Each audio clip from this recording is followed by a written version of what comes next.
जय Hind students, class 11th exercise 9.3 question number 26। ऐसी दो संख्याएं ज्ञात कीजिए जिनको 3 तथा 81 के बीच रखने पर प्राप्त अनुक्रम एक गुणोत्तर श्रेणी बन जाए। तो ये संख्याएं क्यों बोल रहे हैं? एक्चुअली तो ये गुणोत्तर माध्य है ना बेटा। दो के बीच में हम दो दो गुणोत्तर माध्य रखेंगे तभी तो जो वो चार बनेंगे वो गुणोत्तर श्रेणी में है ना। तो संख्या मतलब यहाँ पर माध्य है, माध्य यानी मीन है। इसको मैं अगर इंग्लिश में पढ़ूँ तो ये है insert two numbers between 3 and 81 so that the resulting sequence is GP. Okay, तो let those two numbers be G1 and G2। माना वे दो संख्याएं G1 तथा G2 हैं। ठीक है, तो बेटा ये बताओ इस श्रेणी में कितने पद हुए? 4 हो गए, है ना। और ये फोर्थ हो गया। आपको याद है आर कैसे निकाला था हमने? आर निकालने का प्रोसीजर याद है आपको? आर होता है B/A whole to the power 1/n+1। Got it? याद आया आपको?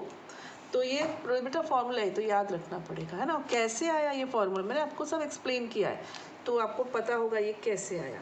ए क्या है? First term. बी क्या है? लास्ट। जिन दो टर्म्स के बीच में हमें इंसर्ट करना है, ये ए है ये बी है, ठीक।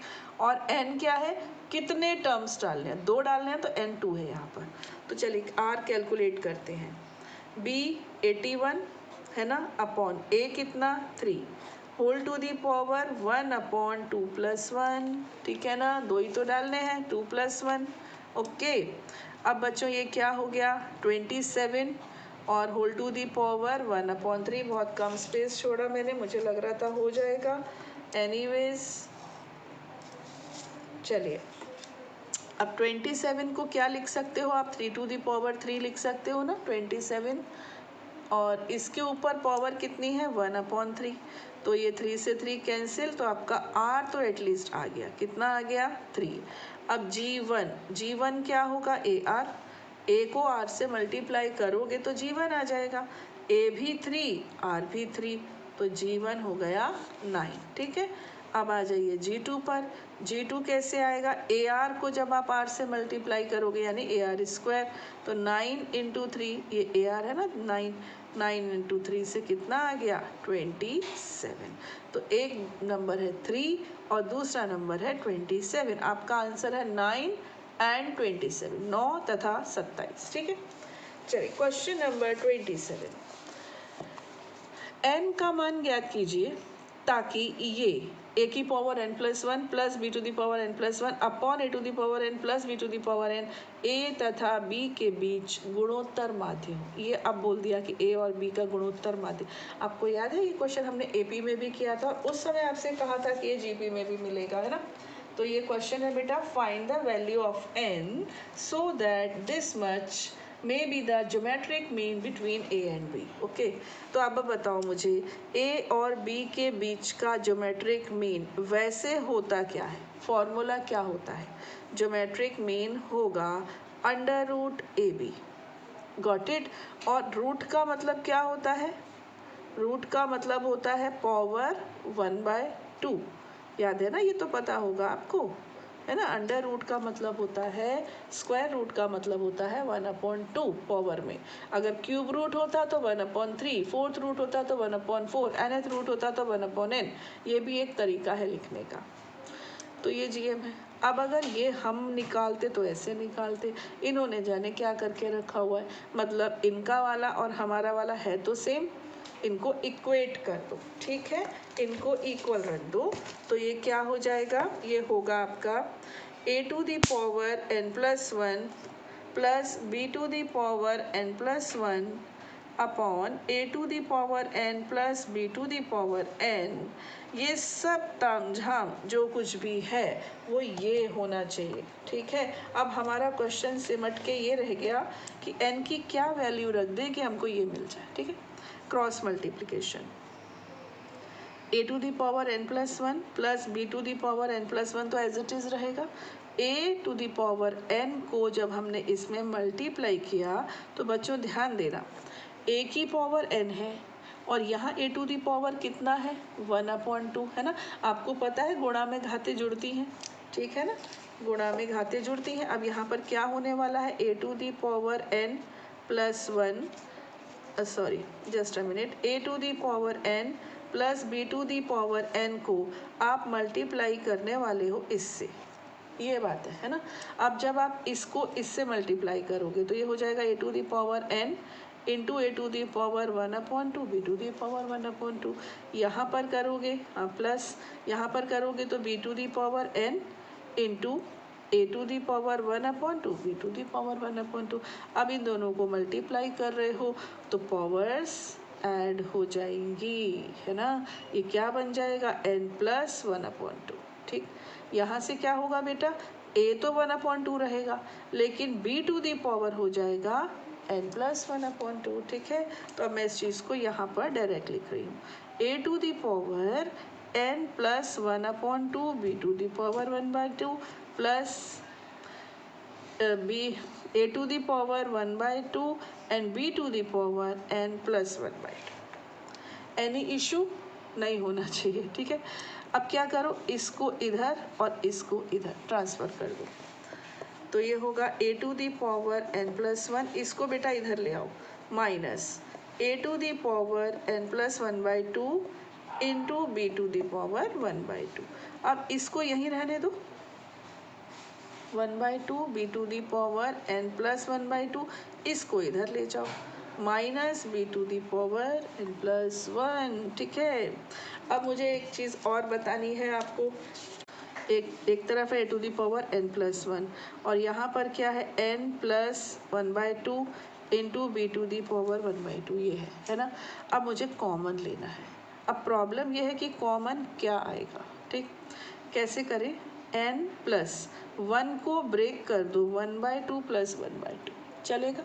1 क्या होता है, आधा प्लस आधा ही तो 1 होता है, minus A to the power n plus 1/2 B to the power 1/2। अब ये पोर्शन दोनों में आ गया, है ना, ये रह गया। तो हम इसको पहले ऐसे लिख सकते हैं, a n to the power n a to the power n plus 1/2 और ये 1/2। देखो गुणा में घातें जुड़ती हैं और जुड़ी हुई घातों को अलग करना हो तो गुणा भी तो कर सकते हो, मल्टीप्लाई करोगे तो पावर्स ऐड होंगी, पहले से एडिट है। देखो ए टू दी पावर कहीं पर m प्लस n लिखा हुआ है तो आप इसको a to the power m into A to the power n ऐसे भी तो लिख सकते हो। अब ये पहले से प्लस है तो हम इनको मल्टीप्लिकेशन फॉर्म में लिख सकते हैं। ये हो गया n प्लस 1/2 और b टू दी पावर 1/2। अब देखो ये कॉमन आ गया ना, है ना, तो a to the power n plus 1/2 common, 1/2 minus B to the power 1/2 ऐसे आएगा, ठीक। ऐसे ही दूसरे वाले में आएगा, तो मैंने आपको एक्सप्लेन कर दिया। अब यहाँ से मैं कॉमन ले रही हूँ a to the power n plus 1/2, ठीक।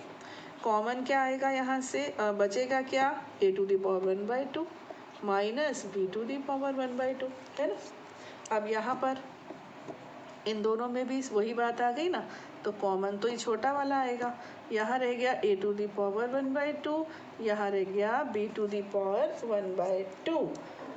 देखो सेम ब्रैकेट आने से ये कैंसिल हो गए, n प्लस 1/2 n प्लस 1/2। कुछ रिजल्ट नहीं निकला, नहीं निकला ना, देखो अभी निकलेगा। इसको आप इसके अपॉन में कर दो, इसको इसके अपॉन में कर दो, क्या हो जाएगा, ए to the power n plus 1/2 upon ये आ जाएगा b to the power n plus 1/2 और सामने क्या आएगा, सामने आ जाएगा 1, ठीक। क्या आप 1 को a upon b to the power 0 लिख सकते हो, हाँ लिख सकते हैं, किसी भी नंबर पे लगा दो पावर 0, वो तो 1 ही देने वाला है। लेकिन हमने a अपॉन बी को क्यों चुना, क्योंकि लेफ्ट में दिख रहा है ना। इसका मतलब ये हो गया a upon b whole to the power n plus 1/2 is equal to a upon b to the power 0, है ना।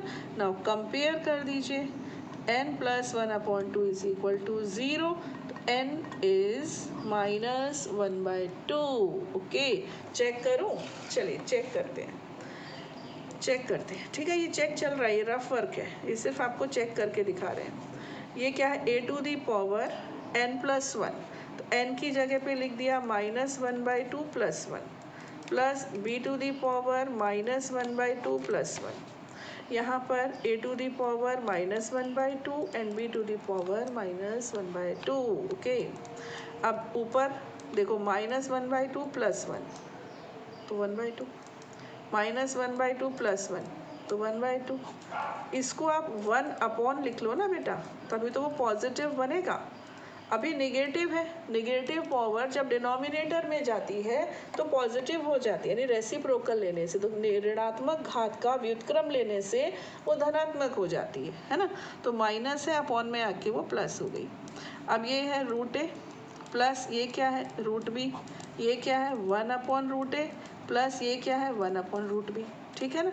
अब न्यूमरेटर में √a plus √b upon LCM लिया तो √a√b एलसीएम आ गया, है कि नहीं है। और यहाँ क्या आ गया √b प्लस √a।